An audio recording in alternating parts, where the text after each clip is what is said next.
There are three main things that I want to talk about in this video about, surprise, surprise, why I'm not a feminist.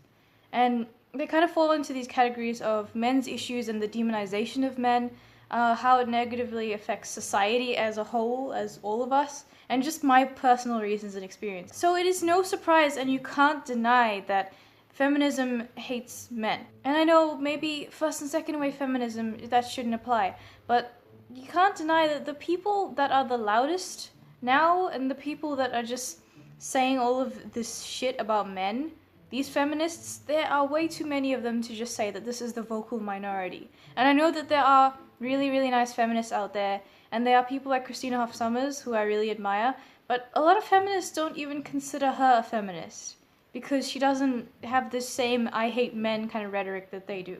We have safe schools, which basically teaches young white boys that they are the bane of society. They are the things that everything goes wrong because of. They're the reason for that. And that they should accept all of that and be this scapegoat for everybody. It's like they cause domestic abuse, they cause rape, even though they're like 8 years old or something. That is abuse in my book. I don't care what anybody says. If I was a mother and I saw that happening, I would pull my child out of that school and probably sue them. And in general, even if you don't go to a safe school, they are just so focused on treating boys like defective girls. And it's just very unfriendly for a boy to grow up in that environment. They don't really recognize that boys need to just play fight with each other and just be a bit more rough, and they're a bit more energetic, and they have a bit more adrenaline and aggression because of masculinity, which is not a toxic thing. Just let them grow up as boys. I don't see what's so bad about that. Just because they don't act like girls, just because boys and girls are different, that doesn't mean that they're not equal. Like, you can't treat them equally. People can be different and equal at the same time.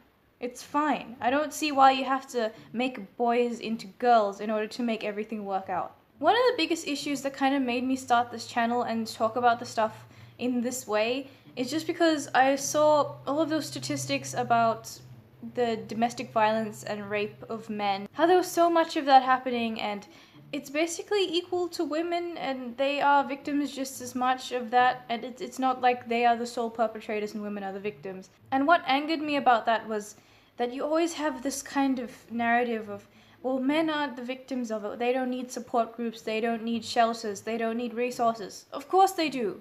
You have people like Aaron Pitsey, and I'm sorry I forget this guy's name, but he was the one who's trying to get the male domestic violence shelters sorted out, and then he got bullied so much by feminists that he committed suicide. I'll put his name in the description if I remember it, but stuff like that, it always happens. There's always a group of angry feminists trying to prevent men from actually getting any